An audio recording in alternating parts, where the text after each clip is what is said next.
প্রিয় ছাত্রছাত্রীবৃন্দ, welcome to my channel Shibas sir math solution.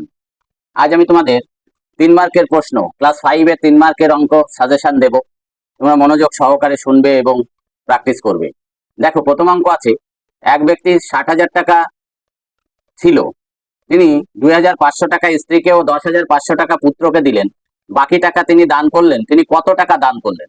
তাহলে দেখো, তিনি দান করলেন, কত টাকা দান করলেন এটা আমাদের বের করতে হবে। কত টাকা ছিল? 60,000 টাকা ছিল। 60,000 টাকা ছিল। 60,000 টাকা ছিল। তার থেকে কি করলেন? তিনি প্রথমে স্ত্রীকে দিলেন 2,500 টাকা, তারপরে কাকে দিলেন? পুত্রকে দিলেন 10,500 টাকা, বাকি টাকা তিনি দান করলেন। অতএব সমান সমান 60,000 মাইনাস 2,500, 10,500, 11, 12, 13,000, 13,000 টাকা। তাহলে এই 13,000 টাকা তিনি কি করলেন? স্ত্রী এবং পুত্রের মধ্যে ভাগ করে দিলেন, বাকি টাকা তিনি দান করবেন। তাহলে 1 2 3 1 2 3 তিনটে শূন্য বসিয়ে দাও। 3 কত হলে 10, 7 আর 3 10, হাতে হচ্ছে 1 2 4, 47,000 টাকা। এত টাকা, তাহলে এত টাকা তিনি তিনি বা ওই ব্যক্তি দান করেন। এগুলো 1 নম্বর অঙ্ক। 2 নম্বর অঙ্কে আছে, অমল বাবুর বছরে আয় হচ্ছে 72,250 টাকা, মাসিক খরচ 4,235 টাকা। তার বছরের সঞ্চয় কত? 1 বছরে কত সঞ্চয় করবে? তাহলে মাসিক খরচ যদি 4,235 টাকা হয়, আমাদের তাহলে বের করতে হবে যে বছরে তার খরচ কত। তাহলে অমল বাবুর বছরে খরচ সমান হলো 4,235 গুণ 12। এটা হলো তার বছরে খরচ। তাহলে গুণ করতে হবে, আগে গুণ করলে এটা খরচ বেরিয়ে যাবে। 5 দুগুণে 10, হাতে হচ্ছে 1, 3 দুগুণে 6 আর 7, 2 দুগুণে 4, 4 দুগুণে 8, গুণ 5, 3 2 4, যোগ করো। যোগ করলে হবে 0, 12 2 হাতে হলো 1, 4 আর 4 8, 8 আর 2 10, হচ্ছে 1, 4 1 5, এত টাকা। তাহলে কি হবে? অতএব অমল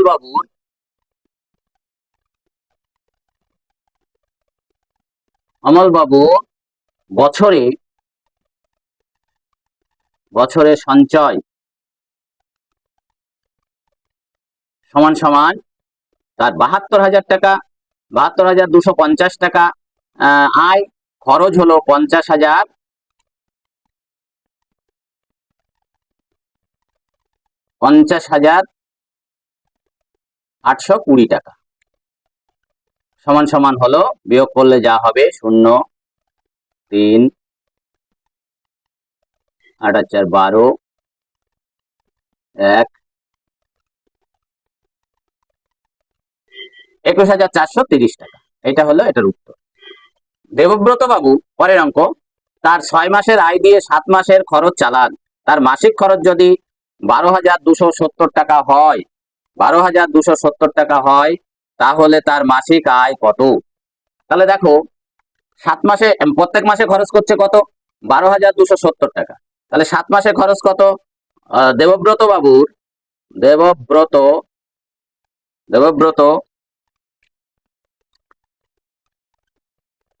বাবুর 7 মাসের খরচ সমান সমান হলো, 1 মাসের খরচ হচ্ছে 12,270, 7 মাসে কত খরচ গুণ করতে হবে?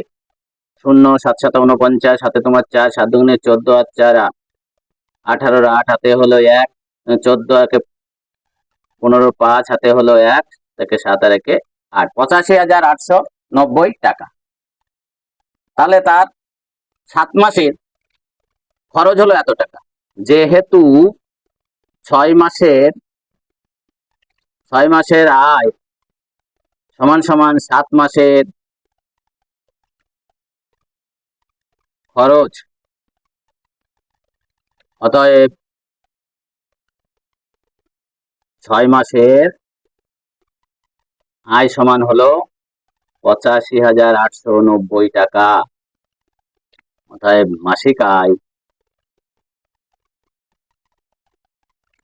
সমান সমান 85,890 ভাগ 6।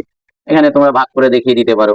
সমান সমান এখানে উত্তরটা হবে, এখানে 85,890 ভাগ করো 6 দিয়ে। 1, 25, 4, 6, 24, 1, 18, 3, 6, 18, 9, 1 বার 30, 5, 6, 30, এত টাকা সমান সমান। তাহলে মাসিক আয় সমান সমান 14,315 টাকা। নেক্সট অঙ্ক, পরের অঙ্কটা হলো, এক ঘড়ি ব্যবসায়ী 526 টাকা দামের 52টি ঘড়ি কিনলেন। প্রতিটি ঘড়ি 610 টাকায় বিক্রি করলেন। 52টি ঘড়ি কত টাকায় বিক্রি করলেন? আগে কত টাকায় কিনলেন, তাহলে 52টি ঘড়ি কত টাকায় কিনলেন, তারপরে বিক্রি করে মোট কত টাকা বেশি পেলেন। তাহলে 52টা ঘড়ি তোমার কিনেছে 26 টাকা দিয়ে, 26 টাকা করে। তাহলে 52টি ঘড়ির ক্রয় মূল্য বা কেনা দাম সমান সমান হলো 526 গুণ 52 করো। 6 দুগুণে 12, 2 হাতে হলো 1, 2 দুগুণে 4, 1 5, আর 5 দুগুণে 10, 5 7 30, হাতে তোমার 3, 5 দুগুণে 10 আর 3 13, 3 হাতে হলো 1, 5 5 25, আর 1 26, যোগ করো 2, 5, 3, 7, 2, এত টাকা। তাহলে 52টি ঘড়ির কেনা দাম 27,352 টাকা। তাহলে মোট লাভ কত? এখন বলেছে বিক্রি করে মোট কত টাকা বেশি পেয়েছেন। তাহলে বিক্রি করে মোট কত টাকা বেশি পেয়েছেন, তাহলে আরেকটা গুণ আমাকে করতে হবে। আরেকটা গুণ, অর্থাৎ বিক্রি করেছে কত? 610 টাকা করে। তাহলে 52টি ঘড়ির বিক্রি মূল্য সমান সমান হলো কত হবে? 610 গুণ 52, 0 2 12 গুণ 5, 0 5 5 7 30, 0 2 5 6 7 1 3, 31,720 টাকা। এত টাকা বিক্রি করেছে, অতএব বেশি পাবে। কত টাকা বেশি পাবে? তাহলে বিক্রি করে বেশি পাবে সমান সমান কত? 31,720 টাকা মাইনাস 27,352 টাকা।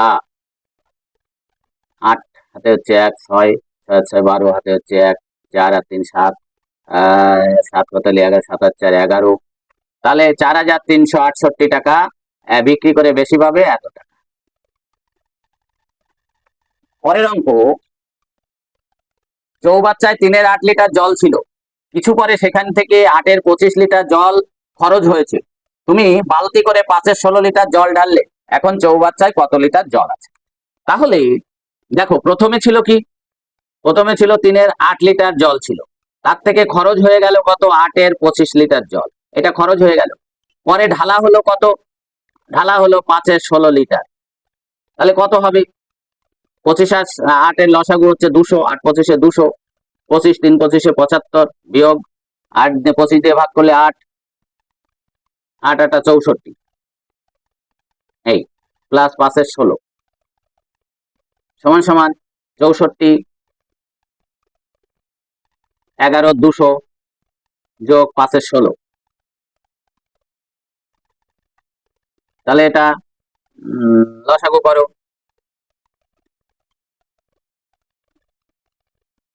16 200 লসাগু হবে 200 আর 16,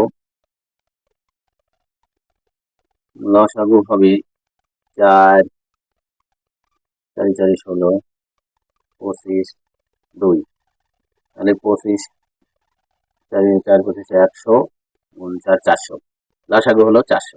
তাহলে 200 দিয়ে ভাগ করলে 2, 11 2 22, -16 দিয়ে ভাগ করলে 25 যোগ 25 5 5 25 হ্যাঁ, এটা হচ্ছে 400 যদি লসাগু হয় তাহলে 200 দিয়ে ভাগ করলে 2 থাকে 11 11 দুগুনি 22 আর 16 দিয়ে ভাগ করলে 25 হয় 5 5 25 125 এটা হবে 125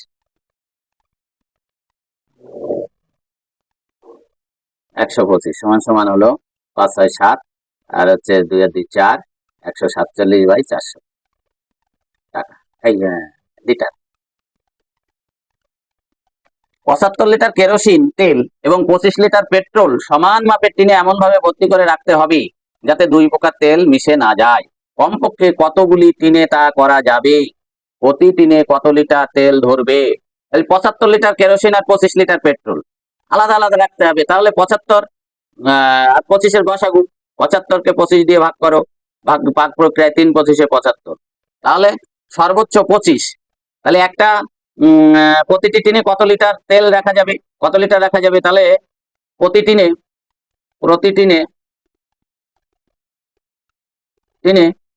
25 লিটার তেল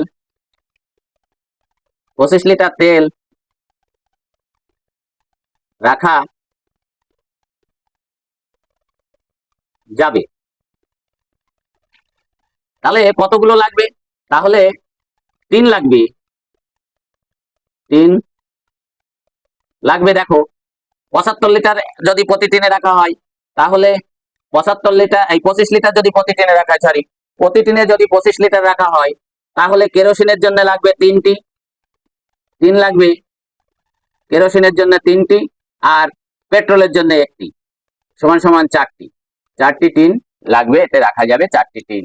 তাহলে আজ এই পর্যন্ত। প্লিজ আমার channel Shibas sir math solution subscribe করো এবং লাইক করো, কমেন্ট করো। ধন্যবাদ।